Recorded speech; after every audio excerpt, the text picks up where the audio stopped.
Hello my dear readers, अस्सलाम वालेकुम। कैसे हैं आप सब? उम्मीद करती हूँ सब खैरियत से होंगे। तो आज मैं लेके आई हूँ आपके लिए most romantic novel lust to love.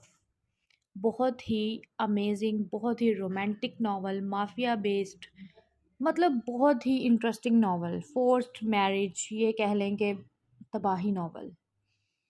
उम्मीद करती हूँ आप लोगों को अच्छा लगेगा। अगर वाकई आप लोगों को ये स्नीक पढ़ के अच्छी लगे तो कमेंट्स में आपने ढेरों ढेर बार कहना है कि बहन एपिसोड डाल दें। बस मैंने एपिसोड धड़ाधड़ डाल देनी है और आपने बस रीड करके मुझे अच्छा अच्छा रिस्पांस देना है।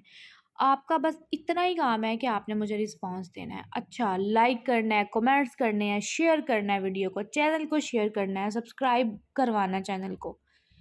और ऐसे ही मैं आप सबके लिए मज़े मज़े के नॉवेल्स लाती रहूँगी और आप लोग ऐसे ही मुझे प्यार करते रहना, जैसे सीक्रेट अफेयर पे किया, जैसे इश्क का मकबरा पे करते हैं, जैसे शर्ते वफा पे करते हैं।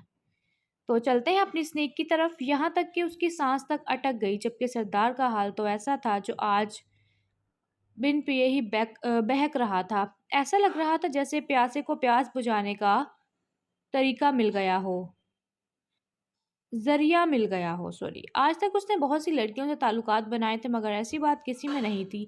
सच कहते हैं हलाल में बहुत ताकत होती है, जो खुद ब खुद ही दो दिलों को मिला देती है। ये तुमने बहुत अच्छा किया सयाल। अफाफ का निकाह सलमान से करके कितना अच्छा है वो, उसने हमारे बिजनेस में कितनी मदद भी की।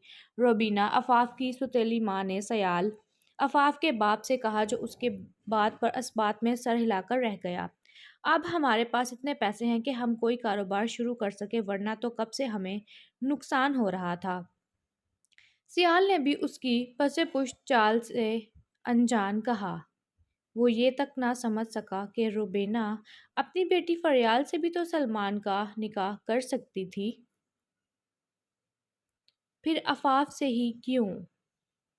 मगर वो शख्स इस बात से अनजान था कि उसके एक फैसले से उसे कहाँ से कहाँ पहुंचा दिया था, जिस पर रुबीना शातराना अंदाज में मुस्कुरा दी। ये सब उसी की प्लानिंग थी। उसे अफाफ की खूबसूरती से शुरू से ही हसद था, तभी लाखों में उसने अफाफ को बगैर इल्म में लाए उसे बेच दिया था।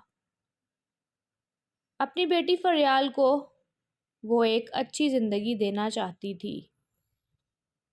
इस बात से अनजान के किसी का बुरा चाहने वाले खुद भी मकाफात का शिकार हो जाते हैं।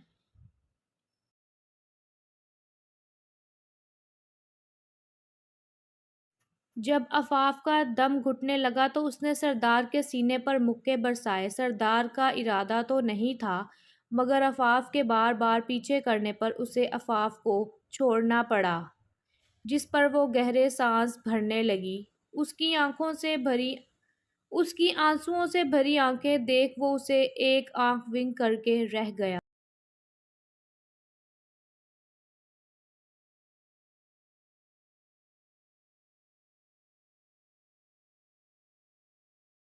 उसे कुछ भी समझने का मौका दिए बगैर वो उसकी गर्दन पर झुका था और जगह जगह मुअत्तर करने लगा, ताकि हर जगह उसके तशद्दुद के निशान उसकी सफ़ेद गर्दन पर नुमायां होने लगे थे।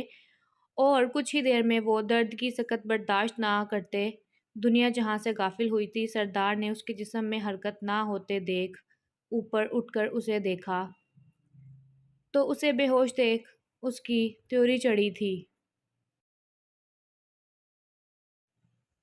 हे hey little thing, open your eyes. Precious moments पर तुम यूं बेहोश नहीं हो सकती। उस लड़की की इतनी हिम्मत इस लड़की की इतनी हिम्मत कि तुम मेरे बिस्तर पर मेरे लुत्फ अंदोज होने से पहले बेहोश हो गई। उसकी सज़ा मैं तुम्हें अच्छे से होश में दूंगा माय डियर, यकीनन तब तुम पछताओगी अपने बेहोश होने पर।